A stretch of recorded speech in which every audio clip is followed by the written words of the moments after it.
son is racing.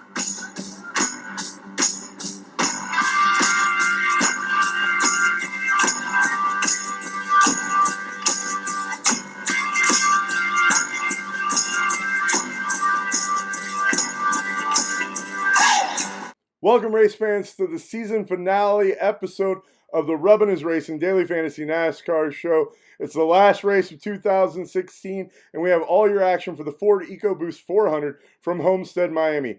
This is it, kiddies. The last race of the chase. It's all on the line for the four chase racers, that final four. Will Jimmy inscribe his name among the greats with 7 championships? Will Cousin Carl win his first championship? Can Rowdy go back-to-back? Or will Joey Bag of Donuts add another feather to Team Penske's dominant year of motorsports racing? This weekend, the longest season in professional sports heads to Homestead-Miami Speedway, where these drivers are going to do battle for 267 laps. They head to Homestead-Miami, which is a really, really fun 1.5-mile track that you can pretty much race anywhere on. A lot of drivers really prefer to run the top side when the tires get really worn out. And look for guys like Kyle Larson to get up there really early and work that groove in. And it should be some really fun, exciting racing with some slide jobs. And interesting fact here about Homestead is since they started racing here in 1999, 17 total races, the winner has started from the top 10, 12 out of those 17 races. Chevy has won 3 out of the last 5 races here, with Toyota winning the other 2 races. We're looking at temps in the mid-70s and that bright Florida sunshine when we go racing Sunday, November 20th at 2:30 p.m. Eastern on NBC. With that said, guys, let's get into the picks. It's time to burn some rubber, baby. Liehr, do the honors. Burning Rubber Championship style Homestead, baby! I was worried we weren't going to get the baby there. Were you, Adrian? Yeah, I'm just glad we got it in because I'm definitely going to miss that one, in the off season. But yes, the burning rubber segment, and just what everyone's expecting, as you can tell by my hat.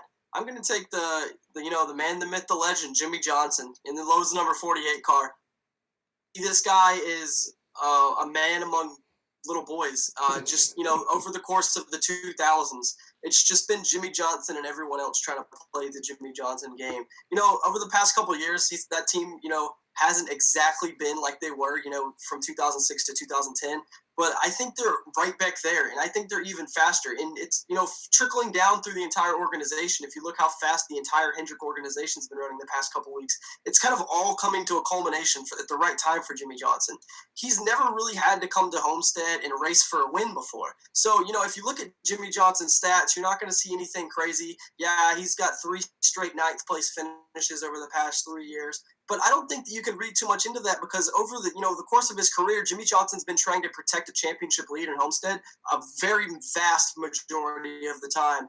And so you really can't worry about, just kind of have to look at current form and just how good Jimmy is about navigating lap traffic and how fast that team is early in a run and how they can close a run, how good Chad Knaus is on the box with pit strategy, because if he's going to outsmart these other guys, they all qualified so poorly. That's the crew chief. It's going to lie on the crew chiefs from the start because all 4 of the championship contenders pretty much have, pit stalls, 9th, 10th, 13th, and 14th are where these guys are starting. So, if you look at it, one of these guys is going to have to make a bold call to get to the front. And I really like Chad Knaus to be in that position to make that move because he's proven that he can do that over the years.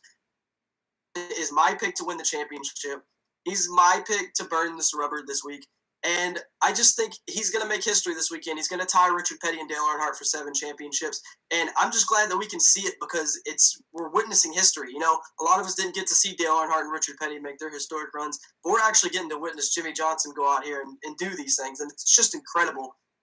I don't see any way that Jimmy Johnson can't get the job done on Sunday. If you look at raw speed, Kyle Busch is probably his biggest competition out of these 4 drivers. But I really see these 4 drivers rising to the top. And, they're all going to have good place differential. But I just think Jimmy's going to be the one that gets up front and leads all the laps. What do you guys think? Oh, Adrian, I'm right there with you, brother. As far as the number 48 team, it's one of those special endings that you've always wanted to see, when it comes to, sports in general. And, we have that opportunity this weekend with Jimmy Johnson to win his 7th championship and tie those 2 legends of NASCAR. The crazy part as far as the fantasy aspect goes here, though, is he's the most expensive driver this week at $10,800. So a lot of people are going to have to make some decisions when it comes to who they're going to play. Now, I definitely, him starting out of the 4 for the championship, starting the lowest at 14th there,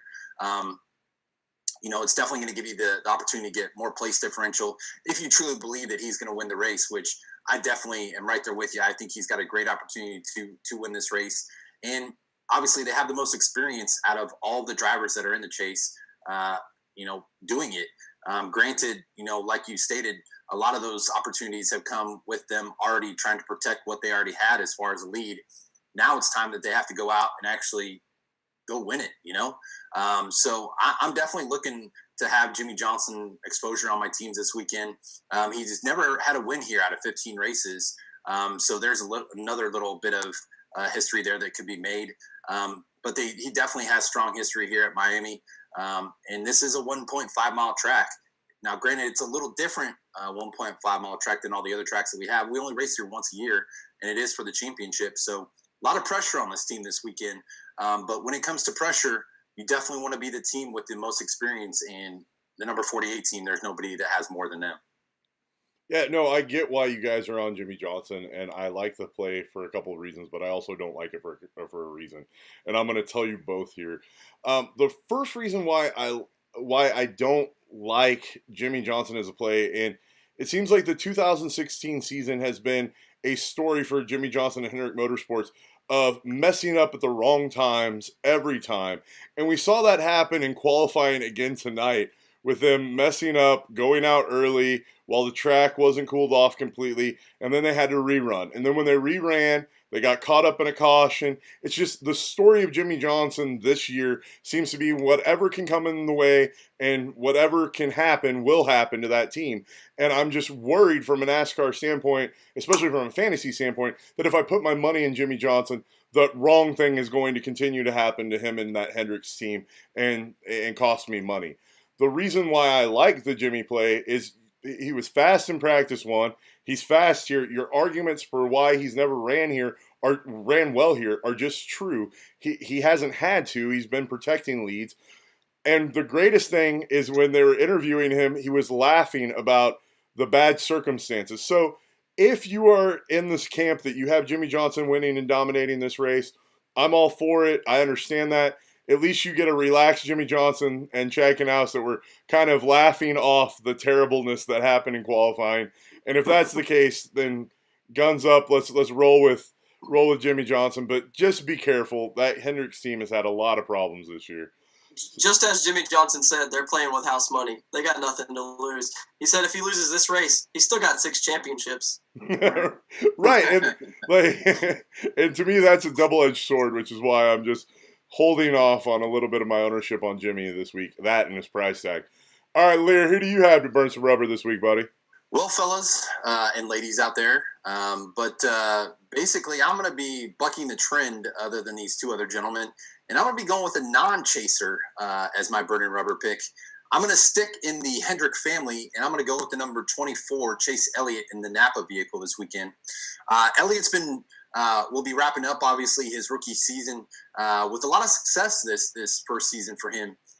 He's obviously obtained a few poles, has led some laps, and almost pulled off a win, but has yet to obviously do that.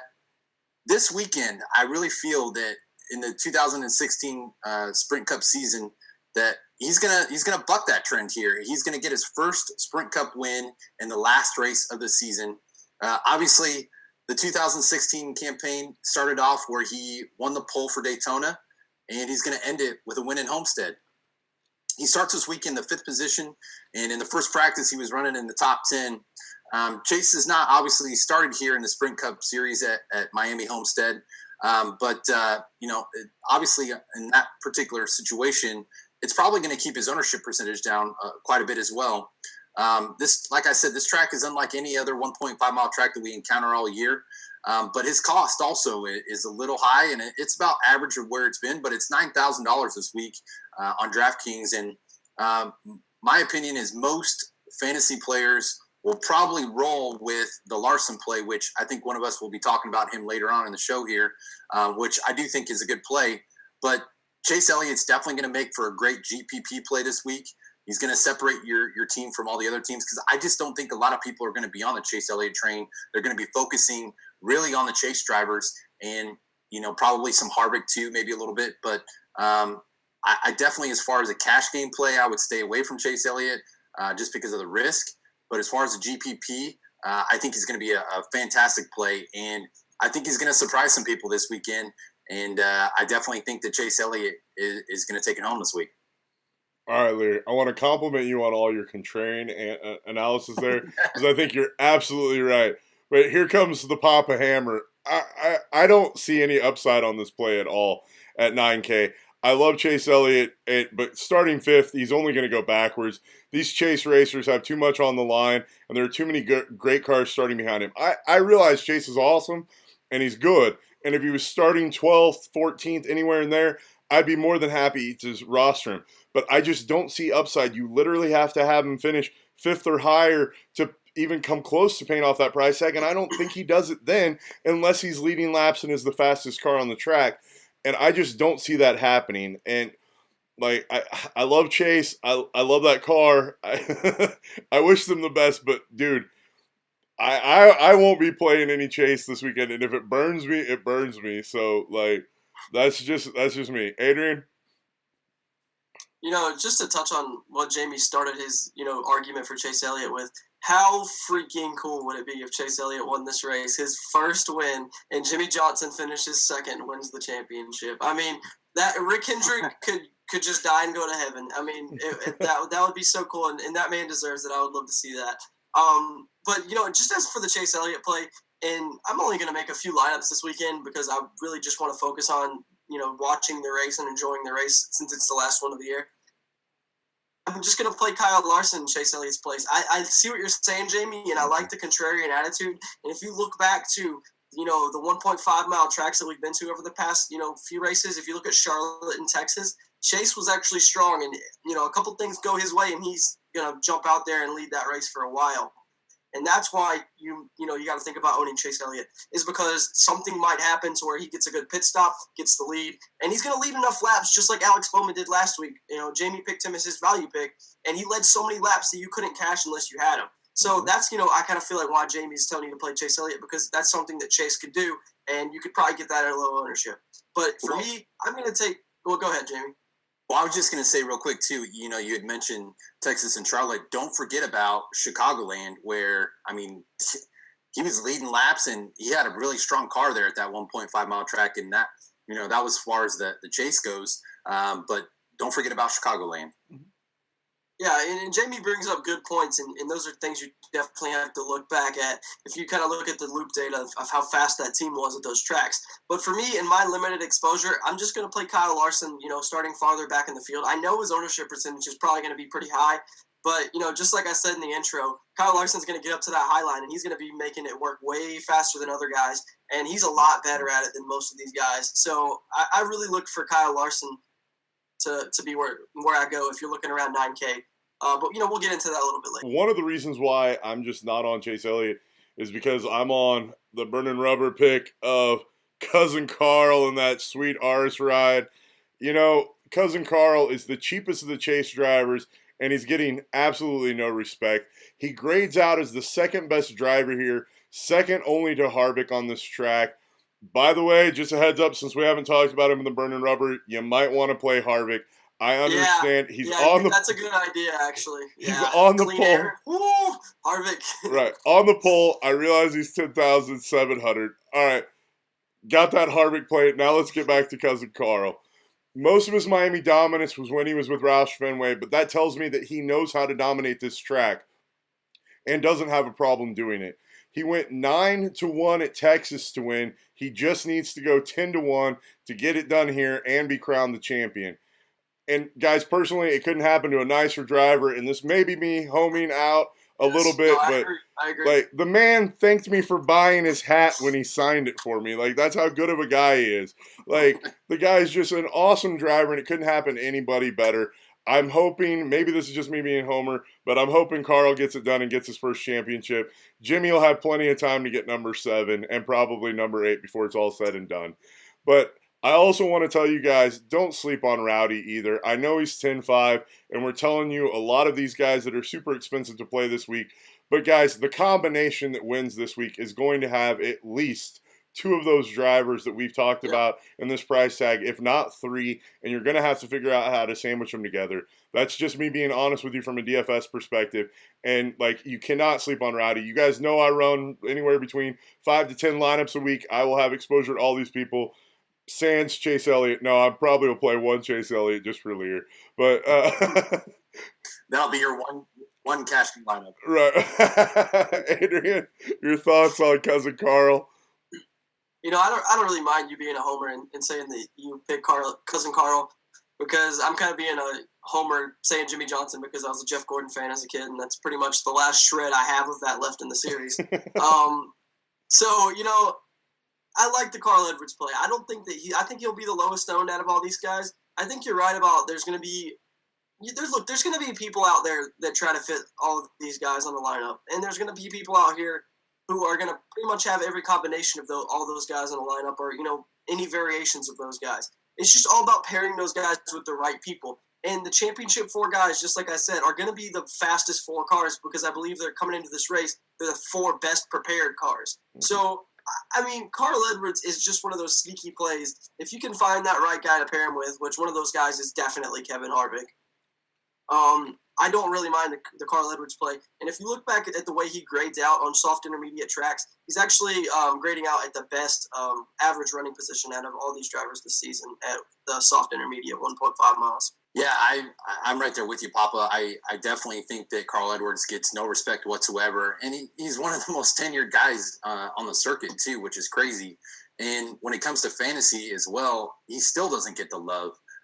He's one of those guys that, he keeps proving himself, and just for some reason, I don't know what it is, but people just don't pick him. But no, I agree with you. It couldn't happen to a nicer guy. The guy is just very approachable at the track, and willing to sign anything and everything for you. But also too, I definitely would like for him to get the win as well, because he deserves it. He's been doing it long enough, and he almost had that opportunity back in 2011, and Tony Stewart stole it away from him. So I think it's a great opportunity for him to obviously do it this weekend, and he's earned it to be in the Final Four. But as far as you talked about Rowdy Busch. Obviously he's another guy that you got to be, mindful of as well. But I kind of want to talk a little bit too about. Don't forget about Joey Logano, the other guy that's in the Final Four as well. But as far as Carl Edwards, the guy's got 2 wins here, and like you said, it's back with Jack Roush. But he's got a lot of finishes in that top 5 right there. So I just think he and his team just need to get it together this weekend. And I know that, they're starting from the 10th spot. So you definitely get some good place differential with Carl Edwards as well, which is the crazy part, because you're getting Carl Edwards, Kyle Busch, Joey Logano, and Jimmy Johnson all starting from 9th or later, which is unbelievable. So it's going to be pick your poison. But definitely, like I said, don't forget about Joey Bag of Donuts in that Ford Penske, because he's got the momentum coming off that win last week at Phoenix. All right. Also too, before we move on, there's also some really good stats here as far as 1.5 mile best track average finishes. Basically 1 through 10, you've got Martin Truex Jr. at 7.7, Kyle Busch at 7.8, Jimmy Johnson at 8.8, Kurt Busch at 8.9, cousin Carl is 5th with 9.1, Kevin Harvick 6th with 10.1, Brad Keselowski 7th with 10.8, Matt Kenseth 8th with 11.3, Ryan Newman 9th with 11.9, and my boy Casey Kane number 10 with 12.1. So, you've got Kyle Busch and Jimmy Johnson right up there towards the top with the best average finish this year in 1.5 mile tracks. So, Liehr, I think you almost made Adrian and I cry. You're going to the stats. Oh, it's so heartwarming. All right. Instead of that gut feeling. Yep. As you guys can see, we want to spend a lot of money this week, so we're going to need some value. Adrian, kick off the value segment for us, buddy. Larson! That's all I have to say. I already touched on this guy a little bit earlier, but oh man, seeing Kyle Larson race at Homestead-Miami Speedway might be one of my favorite things in the world, just under strawberry ice cream. Kyle Larson is just so good at running the high line at this track, and it's his favorite track because it's so similar to running the cushion like a dirt track. So it's just somewhere where he just excels, and somehow he manages to bring this driving style to other tracks like Atlanta and Texas and Charlotte. And it's crazy how good this guy is on a long run when the tires are worn out and you're slipping and sliding, and that's exactly what's going to be going on. I mean, the sun is going to be baking down on this hot Miami Speedway. It's going to make the track hot and slick. And, Kyle Larson is the new Tony Stewart when it comes to hot and slick. The guy can just get it done when the sun is out and the track is slick. He's finished 5th here last year. Let's just bring that up to start with. And over all 3 races in his career, he's had positive place differential. The lowest amount of positive place differential was his first race here, where he only gained 5 positive place differential. So if you look at where he's starting, outside 20th place, I mean, if you can get Kyle Larson outside the 20th starting position, I mean, you have to play him. And he's only 8,800. He's just a guy that I'm going to play above Chase Elliott and Kurt Busch, and all these guys are going to play at this middle tier. I really like Casey Kane at this price tag. He's starting a little farther back than Kyle Larson is. But I think Kyle Larson actually has top 5 ability, and I think that there's no way he doesn't finish top 10. I mean, unless he wrecks the car, I think Kyle Larson is a guaranteed top 10 this weekend. I could be wrong. What do you think? Man, I mean, you stole my my value play with Larson because I totally wanted him myself. But you know how they have that rapper called Paul Wall? I'm just gonna start calling Larson K-Wall Larson because I mean the guy just absolutely loves running up against the wall, and it's crazy here because he's only raced here 3 times and he's got an average start of 23.3 and an average finish of 11. So I mean that he's starting basically right where he's supposed to at 24th. So I mean the storyline couldn't be any more right on with him plugging him into your lineups because he's going to be a guy I'm definitely going to be all over, and especially too in the first practice he was practicing I think in the top 5, wasn't he? Yep. So I mean look for him to do the same thing tomorrow when they practice as well. I mean they've just been really really fast in practicing, and where he's starting at, I mean you can't afford not to put him in your lineups with that place differential because he's definitely, in my eyes, he's a top 7 car for sure. Yeah, I agree. 7th is where I put him too. Yeah, dude, and that's my main problem with playing Chase Elliott is I can save $200 and get Larson, who's going to give me place differential every time. Like that's why I'm here on the Larson play. I agree with Adrian. I just want to point out to both of you that you guys are both being hypocritical, and there's picks coming up. You guys have both gotten on to me this season for picking value plays over 8K, and you both did it in the final week. You both did it. All right, I'm just saying. Let's be honest, Poppa. I picked Casey Kane over the past few weeks, and he's been over 8K for a while now. Well, no. I've never. That ship has sailed. But look, the problem is when you play Brad Keselowski at like 9,500 and say he's a value play. That's where we have the problem. Hey, when DraftKings underprices a guy, it makes him a value. Like, don't be mad at me that I have creative definition. Play other than that, guys, I love the Larson play. It's just so obvious to me. I honestly don't care if he's 100% owned. It's a free square, in my opinion. I think that he'll probably be more like 35 to 45. And so those that don't own him are just lighting money on fire, in my opinion. Liehr. Yeah, just like I did when I played Truex starting last week. Liehr, go ahead and give us your value play, which isn't value. Well, that's why I mentioned the Kyle Larson in my intro for Chase Elliott, because I know people will choose him probably over Elliott, so that's what it makes him even a better play. But speaking of free squares, my free square is at number 5, Casey Kane. He'll be finishing his 2016 season real strong, and that 5 team will look back at the early part of the year, basically scratching their heads and wondering why they didn't make the chase. Because I mean, dude, we've been talking about this guy for the last 6 weeks or so, because he's literally been the best value the last 6 weeks, without a doubt. And this week, Kane and the number 5 team, they're starting from the 29th position. And he's definitely going to have huge place differential this week at Homestead. It cost us $8,200 for Kane. So obviously you're going to have to, as Poppa would say, pay up a little bit here, but should pay off definitely for sure.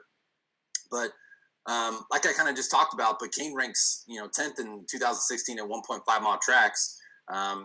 So he's a free square. You need to be all over him and all over Larson. Because I think the rest of the fantasy community probably will be too, but they're going to be free square. So they're going to be guys that you're going to have to own in order to get that high score. So plug them, play them, and wish that number 5 a speedy finish this weekend because he's definitely going to have one. I see him definitely top 10 finish for sure. Nope, completely agree. And I believe I'm the one that kicked off the Casey Kane train for plays for us. And no, and the Casey Kane play has been right all but one of those weeks, right? He's just been so on fire that he's qualifying low, which is what we like, and finishing high. Like, it's just the greatest combination that you could ask for DFS purposes. Love the Kane play. Have no problem other than giving you guys a little bit of crap because you gave it to me. But, it's the right play. Points per dollar, he's just going to come around and provide you exactly what you need for DFS purposes. I'm all over it this week. Adrian? Yeah, Poppa, what I have for you here is I pulled up Merriam-Webster's definition of value. It says the amount of money that something is worth / the price or cost of something that can be bought for a low or fair price, and usefulness or importance for utility. Right. So that is exactly what Casey Kane is. Absolutely. I don't get value. Look, Poppa, we can say, if we look at it two ways, your Brad Keselowski play at over 9K is crazy. But when we started the value segment, it was to give people the plays that were the guys that they didn't really know if they weren't the common NASCAR fan. The problem is when you pick a NASCAR superstar and a NASCAR champion as a value play to help someone plug and play in their lineup.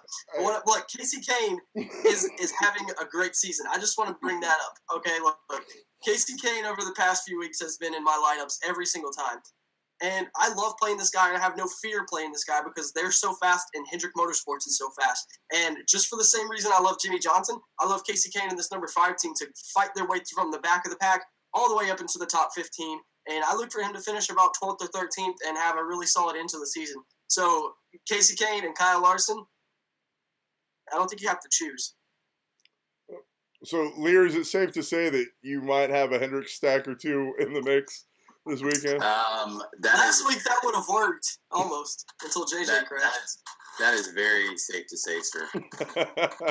All right, man. Well, boys, maybe with a Ford in there. Well, we're really gonna throw off our viewers because I'm actually going for value here.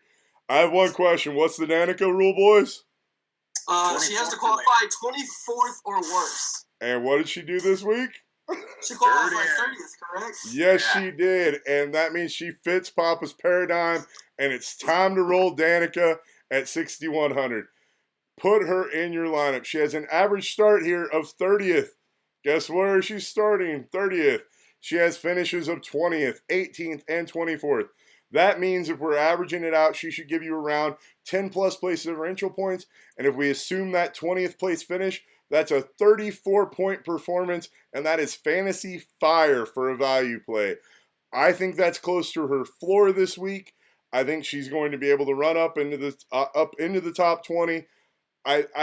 We've seen how much money you need to spend, especially with all the lower end rides being swapped out this week.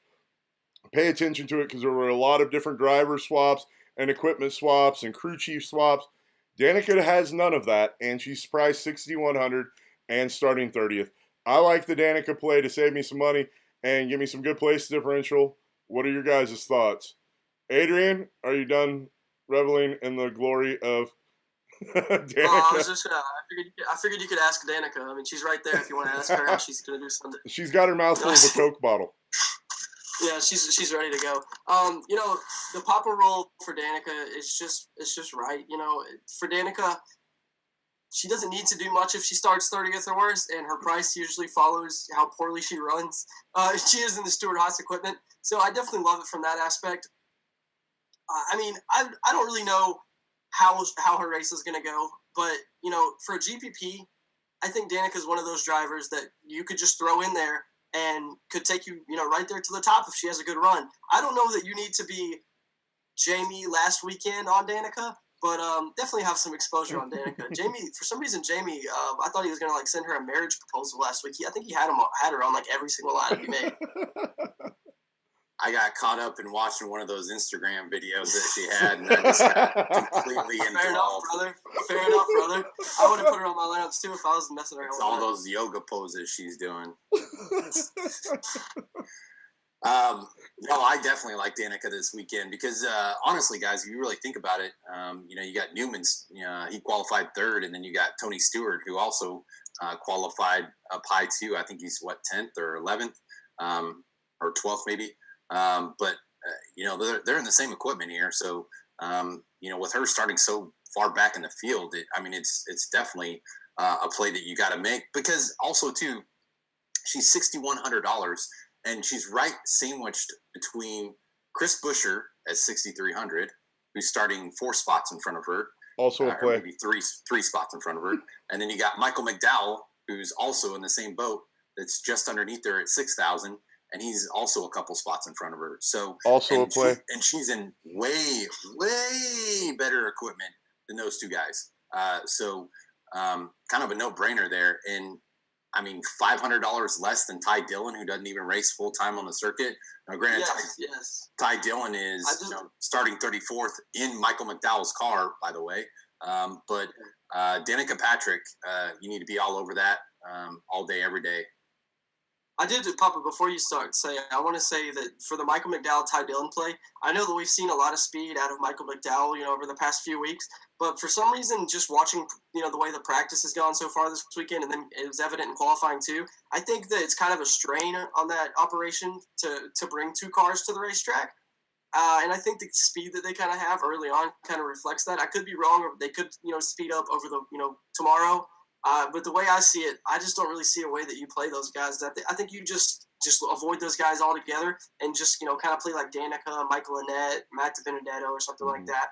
I don't really like the speed that Levine cars have. And that was the question I wanted to ask you. With them running the 2 cars, does that mean McDowell was basically keeping the same car and the same crew chief and everything, and just basically putting a new top on? They just switched the numbers because, it's like the sponsors wanted Ty Dillon to be in the primary car in the 95. Like when the season started, they agreed to a series of races that Ty was going to run the 95.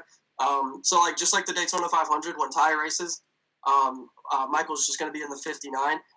He's got the same team, but I just think from an operations standpoint and the fact that if you look at they're trying to put their effort into building 1 car most weekends and they're having to build their effort into 2 out of their fleet, so you got to see their fleet's got to be pretty deep. I just really like it. Yep, fair enough. That was a question I really wanted to ask you, and that way you could share that with our viewers. All right, guys, with that said, we wrapped up the value. It's time to talk some trash on some drivers, and this might be our last chance to talk trash on someone. Adrian. Oh, I can't wait. Adrian, who we got going to the garage, buddy? All right, so I apologize to all Tony Stewart fans right now. I know this is going to be a really tough race for you guys, but let me just tell you guys how excited I am that my least favorite NASCAR driver to ever run in the series will be competing in his final race this weekend. I'm pretty excited.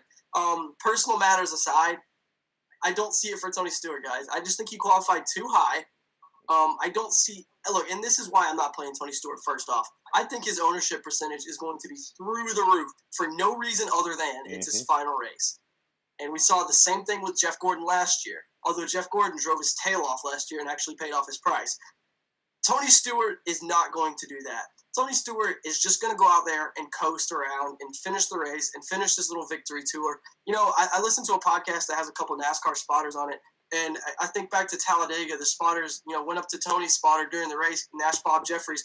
Is Tony going to get up there and race? And Bob was like, "No, we're fine back here." And I feel like that's the kind of the attitude Tony's had since he's got knocked out of the chase. He's just going to kind of coast through the end of the season, get the press for it being his final race. It's awesome that he has the cool paint job for always a racer. It's got the black car looks awesome. I just don't see it based on how his ownership's going to be, the way that team's been running, and how far up they're starting. I just don't see a reason that you're going to play Tony Stewart just because if you don't have Tony Stewart and his ownership is high and he has the terrible race that we know he's going to have, there you go. You're way ahead of all those teams. And if you want to play one Tony Stewart, go ahead and throw him in a GPP. Just be some kind of miracle race, and he's going to go out there and dominate. No, it's not going to happen. This is real life. This isn't some kind of like fairy tale. Tony Stewart's not a chance. No, I agree with you, AW. The other thing that I think the average Joe fantasy player, if we're going to get any average Joe NASCAR players here on the last weekend of NASCAR, they'll look at the stats and say, oh, well, this is Tony's last race.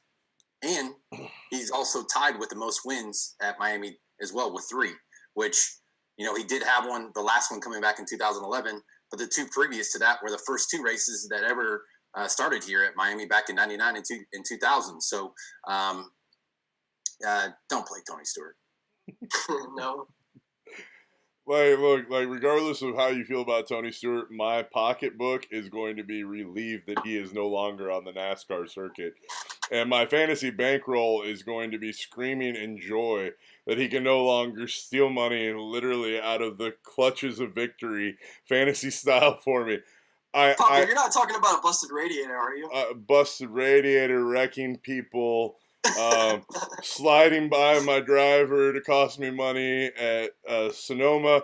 Whatever the reason, Tony Stewart has cost me tens of thousands of dollars this year. Like, I just get to say I'm done with it, and I never have to worry about him costing me money after this week. So I will once again completely fade Tony Stewart, and if it costs me and this is the last time I get punched by it, so be it. I am celebrating the fact that I no longer have to worry about Tony Stewart. So, Liehr, who are you sitting into the garage? Well, I do want to say one other thing first before I take my pick. But, you know, as much as Tony Stewart, he's got that persona of who he is as a person, you do have to give the guy some props. You know, he's been one of NASCAR staples for a very, very long time. You know, I'm assuming he'll probably end up in the Hall of Fame. But you know, somebody that lasts that long in NASCAR, definitely props to him. And he's given back to the sport as well by starting his own racing team and you know, giving back to the sport that has given him so much. So props to him for that. And, you know, I wish him nothing but best of luck in his future. But I don't think it's going to be the last time we see Tony Stewart behind a wheel. Probably going to be the last time in a NASCAR car.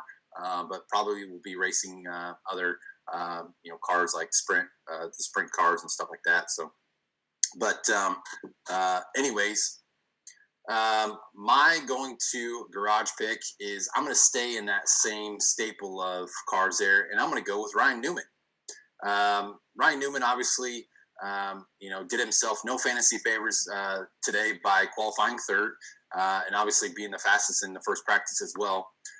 This week is about average of where he's been as far as his costs. He's still at that $7,800 price point, but he's got 14 races here. He's got 0 wins, 2 top 5s, and 5 top 10s.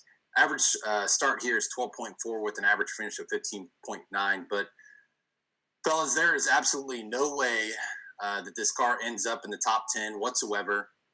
There are too many other drivers with much more on the line, much better cars. People who are going to be definitely more aggressive than him, thus pushing him out of the top 10 for sure. Obviously has no chance to lead any laps, maybe minimal amount of fastest laps, but you know, the salary money is best spent just on other drivers this week, and just avoid the number 31 and Ryan Newman this weekend is all I can say. Yeah, no, I'm going to save our viewers time here. That's the exact reason I was off of him. There's not anything more to add there. Adrian? I agree with both you guys. Ryan Newman is not somewhere I'm going to spend my money. I don't really see that this guy's going to be able to hang around in the top 10 like he's going to need to do to pay off his salary. And it's just not somewhere that you're going to make the play. There's just a lot of other drivers that have better ceilings and opportunities and things that are playing out for them from the drop of the green flag. Ryan Newman just has a lot more things that need to go right for him. However, I do think this team is fast. I do think they'll be 20% owned, and I think that Newman will probably fall somewhere to 18th place and finish right around there. All right, guys. The guy I'm sending to the garage this week is AJ Allmendinger at 7,200. I think it's simple. He's overpriced and he overqualified. Look, I realize this team's been running a lot better, and that is awesome for their team and awesome for NASCAR to get another team up and running and competing really well. But at the same time, that's terrible for fantasy DFS because he's not giving you the points that you want. When you have a guy that's overpriced and overqualified, it gets that dumpster fire combination of hot, wet garbage that you don't want. And I just think you want to avoid it. He has no realistic expectation of doing anything but going backwards. And if you play Dinger, you're just lighting your lineups on fire. There are just way too many good cars behind him. And I like Dinger, but he's not going to get it done. And that is too risky at $7,200. I can save a lot of money and buy Danica, who's going to give me positive place differential. And I save $1,100 over the play. Your guys' thoughts? Did you know that AJ Allmendinger's cat's name was Mr. Tickles? That is a terrible fun fact. That's all I have to say about AJ Allmendinger. Don't play him. Coochie, coochie, coochie, coochie, girl. As far as AJ Allmendinger, I might disagree with you guys just here a little bit because if you look at his stats here at Miami, starting back in 2008, so he started 43rd, finished 11th. So obviously huge place differential there. Right. Started 13th, finished 10th. Started 5th, finished 5th. Started 12th, finished 15th. Started 36th, finished 36th. Started 20th, finished 20th. So he kind of starts, finishes where he starts at. So, but I don't know if you can really correlate to this season. I really think that he's really looking forward to his time off during the off season. But I'm right there with you when it comes to better cars and place differential as far as fantasy points go and getting your money's worth. But when it comes to actual NASCAR results, I think this team probably will get a top 15 finish. Maybe in the 15, 14, 15, 16, somewhere right in there. But when it comes to getting actual, value out of your salary dollar spent, I think it can be spent somewhere else. But wait till we go to a road course until you take AJ Allmendinger again. Yeah, I was going to say the worst thing AJ has going for him is the fact that the inside walls are going to be up, meaning they're not going to race the Homestead road course this weekend. So very true. All right, guys, we wrapped up the going to the garage segment. Those are the last three people that we are sending to the garage in 2016. Almost every weekend this season so far, we have been spot on with our going to the garage plays, at least two of the three of us. So you might want to pay attention there. Now it's time, guys, to get into building a lineup where you get to watch our thought process combined, our powers combined to form the proper fantasy lineup. All right, let's get that started. We are in the 10K lug nut. Before we get started on that, I do want to say, it's crazy, but last week we talked about how much we love that lineup before we even had qualifying, and wouldn't you know, that lineup was right up there for Poppa to almost take down the lug nut that it was in, which is crazy. Yeah, it did well. It did well. Pre-qualifying too, we might add. Yeah. Right. And I left it in there just for you guys because that's what we do. I volunteered to light that money on fire, and it actually paid out. All right. So where are we going to start this weekend? You boys really want to start with Jimmy, so let's do that, right? I was going to say, well, the guy I want starts 24th. That's Kyle Larson. All right. So the first play for Adrian is putting Kyle Larson. That's actually cool. That's right. It lets people see. That's the first thing I'm going to do on every lineup I build, probably, is put Kyle Larson on there. Fair enough. The first thing I want to do is go down and play Casey Kane. That's what I was seriously going to say, man. I was literally going to say, and my pick I love it, boys. I love it. I mentioned earlier how I love that pair. All right. Well, there we are. It's you know what? We're kind of all in agreement that Jimmy Johnson is going to do some damage. Yep. So let's throw him on here. That leaves us 7,400 per driver remaining. Where do we want to go? If we spend up on another stud, we are going to have to value buy like crazy, and vice versa. Or we can just try to go place differential the whole way through. It gets dangerous. Yeah, I don't hate Michael Annett. Starting 40th, I know that team's probably closing down after this race, But if you're going to really spend some money and try to get the studs that we're talking about, the championship guys, you're really going to have to start saving some money. And if you pick Mike Lynette, if I'm not wrong, you're going to have like $9,300 or $9,400 left. So he's starting 40th. He's not going to get you any negative points. And if you think there's going to be a high attrition rate, if you look back to the past couple of years, in 2014, I believe there was 18 cautions, and I think there was 8 cautions last year. So just think about that as 8 positions Mike Lynette could potentially gain because he's driving safe and smart. I don't mind that play at 5K. No, and if we plug that in at 5K, it leaves us 8,600 remaining. I actually like it as a punt to just kind of show people what you can do with this salary this week if you want to play around and go a little high ball, low ball. So, Liehr, here's the question. Do we punt again to a Danica, which allows us to basically buy anyone on the board, or do we get a little bit more of a value play and play like a Carl, or what are you in the mood to do here? Or do we want to try to reach up and grab Harvick on the pole? I definitely think you need another stud. I think you need Harvick, and then you need someone else. Jamie would probably agree. No, I definitely agree. I mean, this is the situation to where probably this week you're going to roll with the 2 dominators that you have. Obviously, the one that you think that's going to lead the most laps, and then one of the chase guys, so Jimmy or Kyle or. If we go ahead and plug Harvick in, that leaves you 6,500 remaining, right? And of that 6,500 remaining, there are a couple of really good plays that I like there. I don't mind the Menard, the Busher, or the Danica play. Any of those. I don't either. I would say Patrick. Let's roll Danica. I'm going to say Danica. I mean, we talked about her. Obviously, we like her. Well, and if we can get that 30 points out of her. And you're gonna leave $400 on the table too, and that's always good. You just think about every $100 you leave on the table. There's probably another 10 lineups that aren't going to be like yours. Right, it gives you more ability to get away from the group of people that are going to try to spend all of their salary. Well, guys, that's a lineup. Before we lock this bad boy up, let's just have a little mini conversation about do you play a couple of the chaser guys, or do you just stick with one chaser? Or do you try to throw in 3 chasers?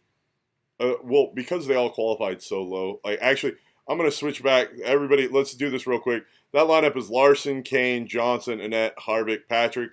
So you guys aren't staring at that lineup. I'll switch us back so you guys can see our pretty mugs.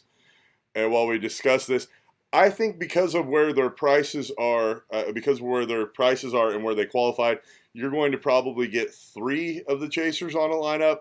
If you try to get all 4, you're in a real tough predicament, and you can't do it with Harvick. Like that automatically gets thrown out. It's visibly impossible. You do all 4, you got 4,400 left, so you can't do that. Right. So you have to do a combination, which you're either going to put 3 of the chase drivers together, or you're going to do Harvick and 2 of the chase drivers, or a Truex and 2 of the chase drivers, or if you're a Team Penske guy, a Kez and 2 of the chase drivers. Like, you're going to get those variations, or just do 1 and 1. It depends on the race vision. We've talked about that all season long. You have to settle down with what you have the race breaking down as, and just be comfortable and make your plays based on that. Do you guys have anything to add to that? I mean, I definitely think that personally, if I'm building lineups, you have to have Kevin Harvick, just because clean air is so important. The number 1 pit box. That team is angry because they are not competing for this championship this weekend. They are mad. And, that gift that Kevin Harvick tweeted before the chase start of the bull, he's going to be like this weekend, because I think he really wants to win this race to prove to everyone that he could have won the championship had he been given the opportunity. So you have to have Kevin Harvick. So that automatically is going to limit you to probably only one other chase guy if you want to have some nice value in your team. Carl Edwards is going to give you a lot more flexibility in your lineup if you think he can get it done from the underdog spot. I don't see that you need to play these guys just because I said that they're going to be the fastest, but I don't think you need to play them just because they're going to be the fastest. Because if you think about it, Joey Logano being the fastest but running 5th place all day isn't going to be good as a driver that's up there leading laps, even if they're not in the chase, like Kevin Harvick. So just because they're in the chase, don't overload your lineups with these guys. Still look for that value, because if you overload your lineups and some of this value really goes off, like one of these Kyle Larson, Danica Patrick, Casey Kane plays that are starting so far back there, you're not going to be able to afford them because you're loaded up on these studs that a lot has to happen to actually make those good plays from a DFS perspective. No, I totally agree with you, Adrian. And when it comes to making up your lineups this week, I think it's a paramount that you obviously have at least one, if not two chasers in there. But again, at least one for sure. There's no way you can make a lineup and not have a chaser in there, because one of those chasers is guaranteed to finish in the top three. Yeah, and I think that you're spot on with your Kevin Harvick analysis on that. And the other crazy part too is last year at this time, Kevin Harvick was $11,400, and this year he's $10,700. So kind of a odd parity there. But the other thing too is, just like last week when Bowman, I mean, even though he finished 6th or 7th, I can't remember exactly what he finished, but he led all those laps, but you had to own him in order to take it down. Now, granted, we don't have that many laps this week. We only got 267, but still, at this 1.5-mile track, you got to have the guy that leads the most laps and gets the most dominator points. And Kevin Harvick definitely qualifies as that type of person. So I'm really right there with you when it comes to Kevin Harvick and one other chase driver. And obviously, that probably defaults to Jimmy Johnson because he's going to have the most place differential. Plus, he's got the most experience here. So because he's the GOAT. All right, guys. Well, that wraps up the content part of the show. We want to remind everybody that regardless of the Biffle's finish, we will be giving away the autographed Biffle diecast, the SpongeBob that we have. So to get that Biffle diecast, you need to like, you need to comment, and it should be a nice comment because after all, we're giving away this sweet autographed diecast. So I mean, if you can tell us we suck if you really think we suck. I mean, if you really feel that way, I guess just know that I will cry myself to sleep if that's the case. No, I'm just I'll still be in the jar, so it's okay. On my huge fella. All right, guys. Thanks for watching as always. Hopefully we finish this season out with a really profitable run. Let's let the guys say goodbye. Let's make some money in Miami. Adrian, say goodbyes, bud. All right, yeah, for this being our final show of the year, I have to thank Jamie and Poppa. It's been a wild ride since I started with you guys in Daytona. We made it through 30 weeks. Can't wait for next season. Hope everyone's going to stick with us through the offseason and get ready for 2017. Couple things. I do want to give a shout-out to Eric Jones, competing for the Final Four for the Xfinity Series Championship. Get it done. He's been through a lot this year, losing his dad, and I think he just really deserves something like this. And these conversations we're having about who we like, all this can get, just because the show's over doesn't mean this has to stop. Message us on Twitter. Direct message us on Twitter, mention us on Twitter, comment on the YouTube channel. We all check it. If you have a question about this weekend, within a few hours, so just message us or get in touch with us, and we'll continue, keep the conversation going. But we really appreciate you guys watching. Hope this was a long, lengthy show and everyone enjoyed it. But yeah, thanks Jamie, thanks Poppa for another great year. Well, season 2 of the Rubbin' and Racing Daily Fantasy NASCAR show is coming to an end. I want to thank you guys, especially you diehards that watch week in and week out. We definitely appreciate you guys watching the show. Big props to Adrian for joining the show this year. Added a lot of quality content to the show. Definitely made it a lot better. So appreciate you, Adrian, for being on the show and being a part of our Rubbin' is Racing family. But definitely want to say good luck to everybody out there this weekend. Good luck to those 4 chasers for the championship. It's definitely going to be a fun, interesting race to watch in Miami. Also want to send some luck down to the actual fantasy players playing for the championship this weekend in Miami. We'll see you guys there next year. And also, that's right. Also, too, just want to send a quick shout out to number 44 and Brian Scott. This is his last race as he's going to be retiring, which is crazy. But he did win me some money here and there. He came through a couple times this year. So there you go. But good luck to you, sir. And thanks, Poppa, for always being there. You're hardcore week in, week out. Never fail. We always produce a show. So definitely want to thank you, man, for all your hard work and effort. And, obviously you produce the show and also host it. So thanks, brother. It's always fun. Oh, well, thank you guys for being a part of it. I couldn't do it without you guys. It would be really boring for everyone to listen to me just ramble on about my love of NASCAR and daily fantasy. And Carl Edwards. Carl Edwards and Kyle Busch, right? It would be a little boring. Throw in some Harvick here or there. No. Hopefully we're making everybody money. And remember, we've got some cool opportunities for sponsorships next year. If you're interested in sponsoring the show, feel free to contact us. We're going to be going hard after sponsorships to try to give you guys some more cool stuff, possibly some contests next year, more die-casts to give away, try to add some more frills to the show. Remember, if you have any comments or suggestions on the show, you guys are why we do this, that and our love of NASCAR and daily fantasy sports. So feel free to send us any suggestions or comments you have on the show. You guys are the reasons why we do this. So with that said, as always, let's make some money this weekend, baby, in Miami. And happy holidays, Merry Christmas, Happy New Year. We'll see you back next season at Daytona. Let's do this. Thanks, guys. Have a great weekend, everybody. Good luck.